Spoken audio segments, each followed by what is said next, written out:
तो Sydney cricket ground के बारे में हम सालों से सुनते आए हैं कि अगर कोई एक ऐसा मैदान है जहां ढेर सारे रन बनते हैं तो वो यही है। और इस छवि के बिल्कुल मुताबिक ये मैदान खेल भी रहा है, क्योंकि दो ऐसी चीजें देखने को मिली जो बहुत कम दिखती है। Once in a blue moon type आप कह सकते हैं। जैसे कि किसी ऑस्ट्रेलियाई बल्लेबाज का भारत के खिलाफ शतक बनाना 13 इनिंग्स के बाद वो हुआ है। उससे भी कम देखने को मिलता है एक सलामी जोड़ी ऑस्ट्रेलियाई जमीन पर जाकर अर्धशतकीय पारी करे, 70 रन यहां पर जोड़े। और ये 17 साल बाद भारतीय टीम के साथ हुआ है। जिन्होंने वो किया था कारनामा आज हमारे साथ मौजूद है। नाम है उनका आकाश चोपड़ा। आप देख रहे हैं ESPN क्रिक इन्फो मैच डे।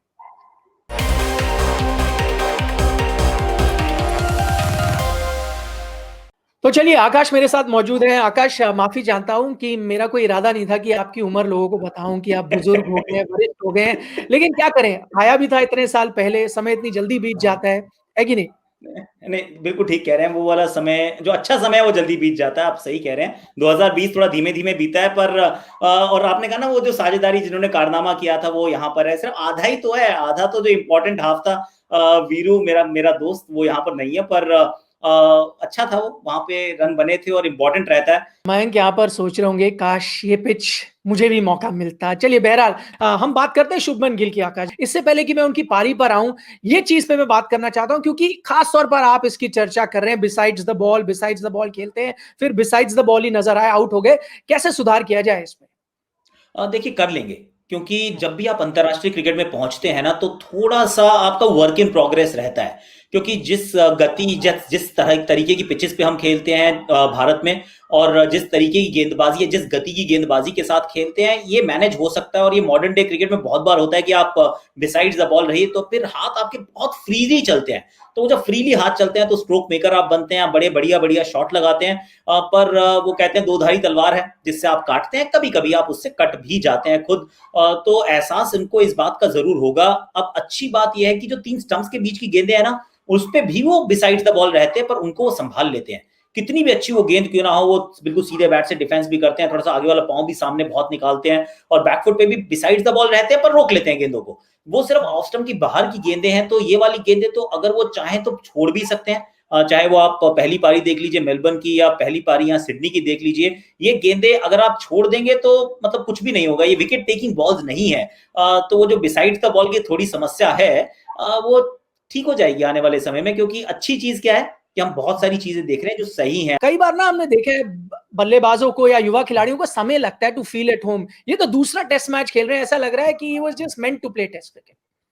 अग्री, मतलब just meant to play cricket यार। क्योंकि ये जो खिलाड़ी है, जिस तरीके से खेल रहे हैं, जिस कंफर्ट के साथ खेल रहे हैं, ना तो तेज गेंदें उनको कुछ रश कर रही हैं, ना वो हल्का सा साइडवेज मूवमेंट होता है, बीट भी होते हैं तो कोई फर्क नहीं पड़ता है। और रोहित शर्मा उनके साथ खेल रहे थे, जो उनके बहुत ज्यादा सीनियर पार्टनर है, पर एकदम कंधे से कंधा मिला के चल रहे थे। और अगर कोई बोलता कि ये दोनों 50-50 टेस्ट ही खेले हैं, तो आप मान भी जाते कि हाँ, शायद खेले ही होंगे यार। मैं क्रिकेट अगर नहीं देखता हूं तो वो जो कॉन्फिडेंस है, वो जो उनका कंफर्ट है, वो बताता है कि ये क्रिकेट खेलने के लिए बना है लड़का। और अगले 10-15 साल ये बहुत अच्छे से खेलेगा और हमें बहुत सारे मौके देगा कि हम बात करेंगे कि खिलाड़ी बहुत अच्छा है यार। दूसरा हमारा पॉइंट जो है शो पे, वो है रविंद्र जडेजा का जो जलवा है ना। हालांकि उन्होंने 4 विकेट लिए आकाश, और फाइफर बहुत कम आता है, लेकिन हम इसे फाइफर ही गिनेंगे, क्योंकि स्टीव स्मिथ का विकेट भी आपको रविंद्र जडेजा को देना पड़ेगा, जिन्होंने फील्डिंग करी।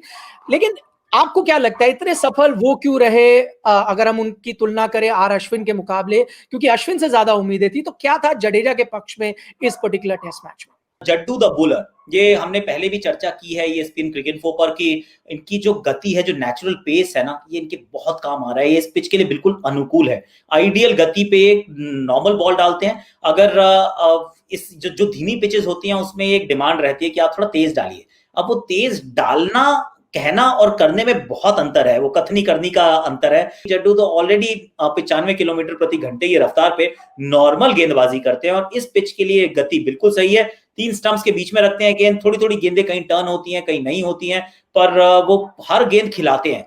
और जब हर गेंद आप खिलाते जाएंगे तो फिर गलतियों के चांसेस बढ़ जाते हैं। और वो लोअर ऑर्डर बैट्समैन को तो यॉर्कर पे भी आउट कर दिया इन्होंने। ये कमाल किया, एक पैट कमिंस और दूसरे नेथन लायन। मैं आ रहा हूं एक टर्निंग पॉइंट की तरफ। वो थी दूसरी नई गेंद का साथ जो सुपर स्पेल हमने बुमराह को देखा। क्योंकि उस समय लग रहा था आकाश, क्या पता 450-500 रन भी ऑस्ट्रेलिया बना दे, लेकिन जिस तरह से दूसरी नई गेंद का इस्तेमाल किया, लगता है वहां से मैच थोड़ा सा पलट सा गया। हाँ बिल्कुल, क्योंकि ये दूसरी नई गेंद बड़ा ट्रिकी सा एक समय रहता है। जब आप दूसरी नई गेंद लेते हैं तो it's always flirting with danger कि अब क्या होगा। यहाँ पर बुमराह आते हैं तो मैच या कहें विकेट टेकिंग बॉल्स डालते हैं। इस पिच पे फास्ट बॉलर के लिए विकेट टेकिंग बॉल डालना बहुत कठिन काम है। जो भी हमने आज विकेट देखे, चाहे आप कल के देख लीजिए, सिराज का देख लीजिए, आप नवदीप सैनी का विकेट देख लीजिए, आप आज भी देखें अगर हेजलवुड और कमिंस का जो विकेट मिला है, रोहित और शुभमन गिल का, कोई विकेट टेकिंग बॉल नहीं था कि आप इस बॉल को खेल ही नहीं सकते। पर जो बुमराह ने डाली ग्रीन को, जो बुमराह ने डाली पेन को, ये विकेट टेकिंग बॉल्स हैं। और इस वजह से ये खिलाड़ी जो है बहुत खास है।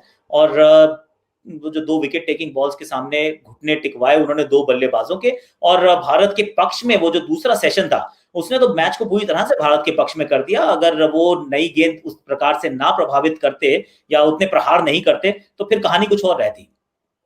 तो 338 रन ही बना पाई ऑस्ट्रेलियाई टीम। एक समय जैसे मैंने कहा लग रहा था 450 भी पहुंच सकती है। अब बात करते हैं जो सुपरस्टार थे आज के दिन के खेल के बारे में। लौट आया स्मिथ का भारत प्रेम, क्योंकि 8वां शतक वो लगा चुके हैं 25 पारियों में भारत के खिलाफ। ये वैसी चीज है ना आकाश कि आप मन ही मन सोच रहे होते हैं ना हो, लेकिन कहीं ना कहीं आपको पता होता है होने वाला है ना। हाँ, हाँ, बिल्कुल बिल्कुल बिल्कुल, ये उन्होंने अपने लिए स्टैंडर्ड सेट किया है कि वो अपनी सफलता के ही, मतलब कहते हैं यू पे प्राइस फॉर योर सक्सेस। और तो वो उनका ये बड़ा प्राइस है कि जब 3 पारी में आउट होते हैं तो लोग कहते हैं बड़ी खराब फॉर्म चल रही है इनकी, किस प्रकार से अब यहाँ से उभर के आएंगे। पर ये आए, ये पहले दिन पता चल गया था कि अच्छा खेल रहे हैं, और उसी अंदाज में दूसरे दिन भी खेले, और अंत में आते आते तो इतने डोमिनेटिंग अंदाज में खेले हैं कि इस पारी की तारीफ तो हम करेंगे निखिल, लेकिन मुझे अब थोड़ा डर लग रहा है। मुझे खतरा ये लग रहा है कि अब जो दूसरी पारी इस मैच की बची है ना, उसमें एक डिसाइसिव रोल वो प्ले कर सकते हैं। अभी तो तीसरा दिन हुआ भी नहीं है, अभी तो भारत ऑल आउट भी नहीं हुआ है, पर जब ये ऑस्ट्रेलिया की बारी आएगी तो ये स्टीव स्मिथ वो खिलाड़ी हो सकते हैं इस फॉर्म में। जब उन्होंने फॉर्म भी आ गया है, ये पिच इनको पसंद है, तो फिर हो सकता है भारत को मैच से बहुत दूर ले जाए। क्योंकि आप तीसरे दिन के खेल के बारे में बात कर रहे थे, उसी के बारे में चर्चा कर लेते हैं आकाश। कमिंस और लायन दोनों की चुनौती होगी।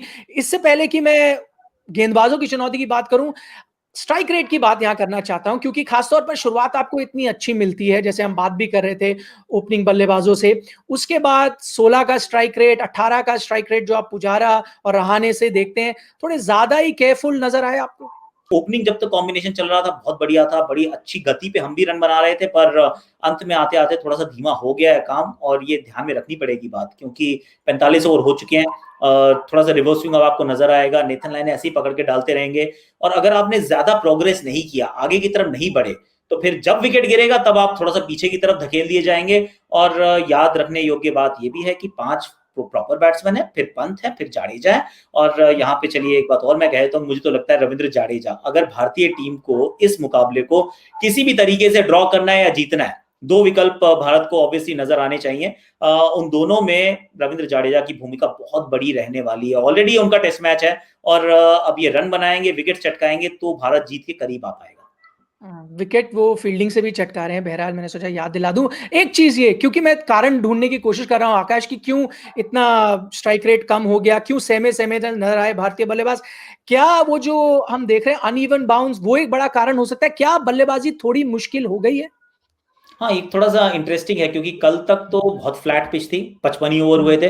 आज सुबह थोड़ा सा एक्स्ट्रा बाउंस कुछ गेंदों पे नजर आया, वो जाके ग्लव्स पे और हैंडल पे कई बार लगी, वो भारतीय गेंदबाजों की भी लगी, मुझे याद है सिराज ने और बुमराह ने दोनों ने मारी जाके। और शाम तक आते आते थोड़ा सा ज्यादा अनइवन बाउंस नजर आया है, चाहे वो नीचे की तरफ लाइन की रहती हुई गेंदें हो, एक आधी फास्ट बॉलर की भी नीचे रही, ग्लव्स पे जाके पुजारा की गेंद लगी, तो थोड़ा सा अनइवन बाउंस तो नजर आ गया। और अभी पूरे उतने ओवर हुए नहीं है जितने होने चाहिए थे, 2 दिन में 180 ओवर हो जाते हैं। यहाँ पे तो कुछ ओवर्स गवाए गए हैं ऑलरेडी, पर पिच ने थोड़ा डिटीरिएट करना शुरू कर दिया है। अगर इसी प्रकार से चलती रहती है तो फिर तो 5वें दिन की बल्लेबाजी, चौथी इनिंग्स की बल्लेबाजी, वो बहुत कठिन हो जाएगी। और उसके लिए भी ये जरूरी है, थोड़ा सा और इंटेंट के साथ खेलना पड़ेगा कि गेंद को या कहीं खेल को आगे की तरफ ले जाना है, जो स्टीव स्मिथ और मानस लाबुशेन ने किया था पहले दिन।